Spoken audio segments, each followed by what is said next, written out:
how are you doing today? I hope you're having a wonderful day. Today we're going to be diving into a unique investment opportunity that many people overlook: buying property with delinquent taxes. This strategy can open doors to incredible deals, but it's not without its risks. So if you're curious about how you can potentially snag a property at a fraction of its market value, then stick around because I'm going to walk you through the entire process step by step. I went to an auction this week. I was hired by a buyer as their agent to go ahead and buy the properties in auction for them since they live out of state and they couldn't be there in person, and they wanted to make sure they could buy the properties they were really interested instead of waiting later for them to show up online. I didn't take any pictures, but I really wasn't that interesting of pictures or video that you would have liked to see that. But what are delinquent tax properties? So delinquent tax properties are properties where the owner hasn't paid their property taxes. Usually in Arkansas, this is about 2 is when they take it back, and 3 years, I think, is when they actually auction it off. So the local government, in this situation, it's by the county, is how Arkansas auctions off. They'll have the right to sell the property to get back the tax base that the community has lost because the property owner didn't pay it. So that's where the investor gets to come in, and by paying off those taxes, you could potentially acquire the property for much less than it's worth, much less than the market value, simply paying the taxes and it's yours. So why would you not pay your taxes?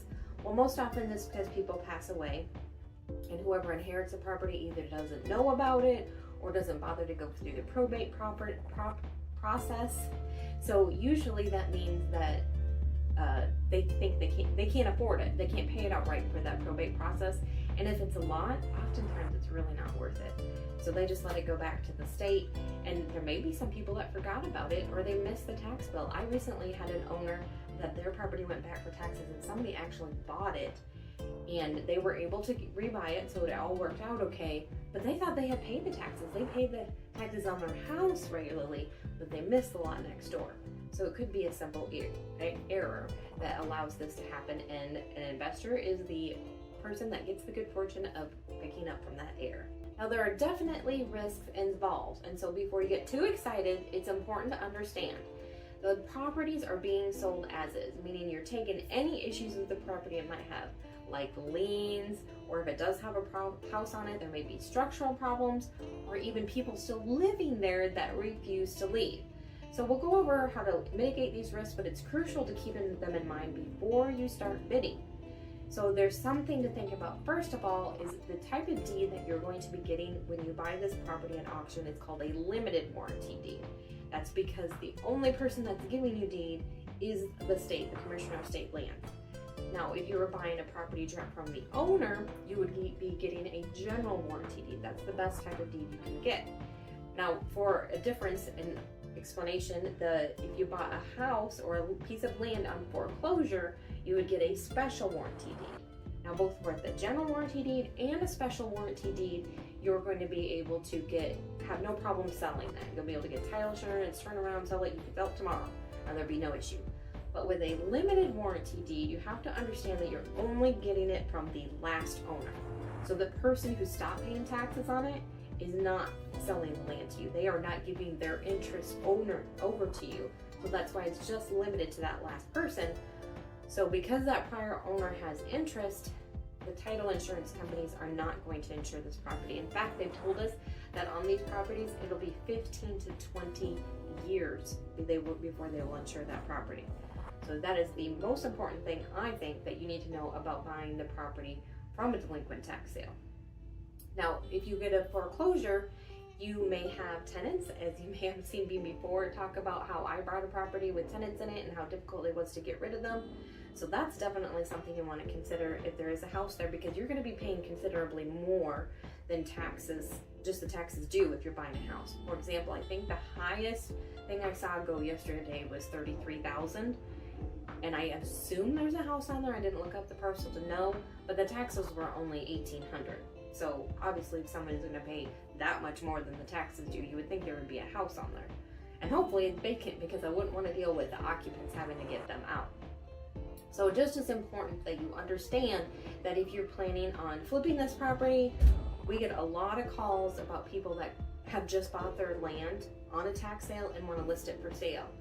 And I had to tell him, I said, I won't, because that means that a buyer is only going to get a quitclaim deed, meaning the person that is selling it is only going to quit their claim, but it still doesn't get the people before. And our company does not do that because I think it's confusing to buyers what they're getting, that they're not getting a full warranty deed in that process. So that's why we won't sell them, even though you can actually transfer the sale, but you don't get any title insurance. So just so you are, I think that is the biggest issue. Golden rule of buying delinquent tax properties is research, research, research. You just can't do enough, and you can't jump into it blind. You want to start out by checking with a local website, the county website, or you can go to the Commissioner of State Lands website, COSL.org, and you can get a full list of properties. They even have a map so you can see where they are. And then you want to dig into the property history, see if there was a bunch of other quitclaim deeds that you would have to go through eradicating if you wanted to sell the property in the future, if there are any liens, if it does have a house, if there's usually if there's a mortgage on the property, it's not going to get sold at the tax sale. The mortgage company is going to redeem it at the last minute to make sure the taxes are still paid and that they can get their money back. So probably that if there's a big mortgage on a property, you're probably not going to have to worry about it, but you definitely want to check into it. There could be mechanics liens, or there could be an income tax lien. You just never know. So you want to make sure that you research into that and make sure that there's no issues with the other title history other than just the past owner. I already talked about that. But you also are going to definitely want to check out the location. Is it an interior lot? Is it a lakefront lot? Is it a golf front lot? Is it a riverfront lot? Is it really steep, or is it nice and level? So those are the things you want to make sure you look into and see if it's something that you actually want to bid on. Why am I talking about buying property with delinquent taxes? I'm Clute with Ozark Gateway Realty, and I work with buyers, sellers, and investors in the North Central Arkansas area. And since I recently went to a tax auction, I wanted to share with you what I learned. So if you're finding this information helpful and want more insider tips on real estate and investment strategies, go ahead and subscribe and hit the bell so you never miss an update. So how do you actually buy one of these properties? Most counties will public auctions, and these are going to be in person.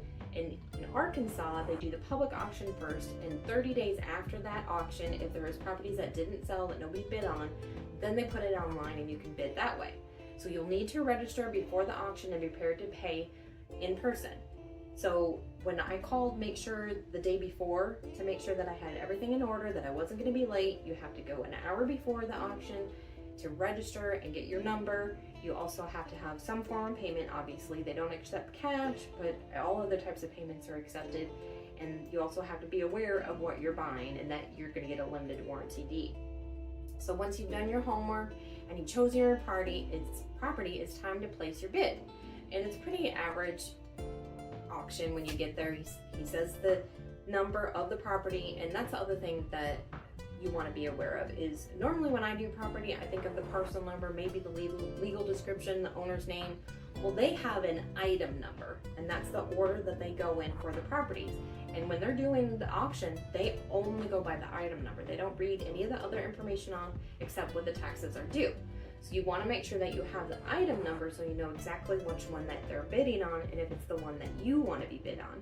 And of course, keep in mind there'll be other investors bidding on that. So it's essential to have a maximum price you're going to go to and stick to it, because I guarantee you're going to get wrapped up in the bidding and you're going to go higher than you want to. It happens to me every time. So you have to have that maximum price in mind, and if you're bidding on multiple properties, it would probably be best if you had a priority of which one you want to get in case your first one goes for way more than your other one, or your third one does whatever, so that you know which one that you really want to bid in, and maybe you won't bid on that one if more people are bidding on it. It was really kind of interesting because there was tons of lots that just sold for what the taxes were due, but then if there was something, like I said, that has a view or is close to something, then it definitely went for higher, and then if there was a house on the property, then obviously it went for a little bit more. So once you win the auction, and if you're not going to bid in any of the properties, you can go check out and pay for them, and they give you a receipt. And I believe what happens then, once they go back to their office and they actually prepare the deeds, what I'm not 100% certain of is if they record it or you have to record it. I believe it's all included in the price, the recording and getting the paperwork back to you, so all you have to do is receive the deed. But once you get that, you need to be aware that this is August 30th, and probably not when you're watching this, but today's August 30th, and the taxes due for the current year are due no later than October, I think it's 15th. So you just paid the previous year's taxes, but you got to turn around and do the current year's taxes, or they're going to go back up for a tax sale in a couple years again. So make sure that you're aware of that. And now is the time that you need to worry about a redemption period. Luckily in Arkansas, they changed the law last year, I believe. It used to be that you could go to the auction and the owner of the property could redeem it after the auction.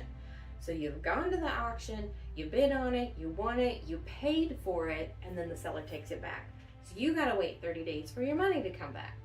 Thank goodness they changed that. They made it so now 4 p.m. close of business the day before the auction is the last time it can be redeemed.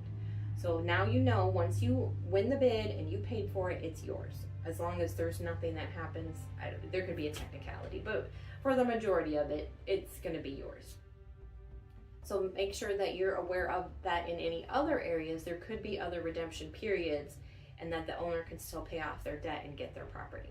So now you've got the property, it's in your name, and you've got the deed in your hand, but your work isn't done yet necessarily. After the auction, it's still time for a little bit of due diligence. This includes checking the property. If you haven't been there already, make sure and go in, notify any occupants that you owe the property and that they need to vacate, or ask them to pay rent. Sometimes that's the best thing to do, is let them stay there, because the property's not going to get any worse if they've already ruined it. And make sure that you have all the legal paperwork in order and that you have the correct deed and everything like that. Now, depending on the state, and if you do want to transfer the property before 15 to 20 years, or you want to build a home on it, you want to take what's called quiet title action. That's the only way to get rid of those previous owners and make sure there's no lingering legal issues. Now, I've talked to a couple of lawyers lately because, like I said, I get a lot of people that call me that have bought this tax land and want to know how they can clear it up and move on with selling it and get their money back. So I've talked, basically what they're asking for is a retainer fee. I've heard anything from $1,500 to $2,000 or $3,000. And usually all they do is put it in the newspaper. They have to advertise it, I think, 3 times and say, hey, I've got this property, I'm selling it, so-and-so owns it now, you need to make your claim now or forever hold your peace.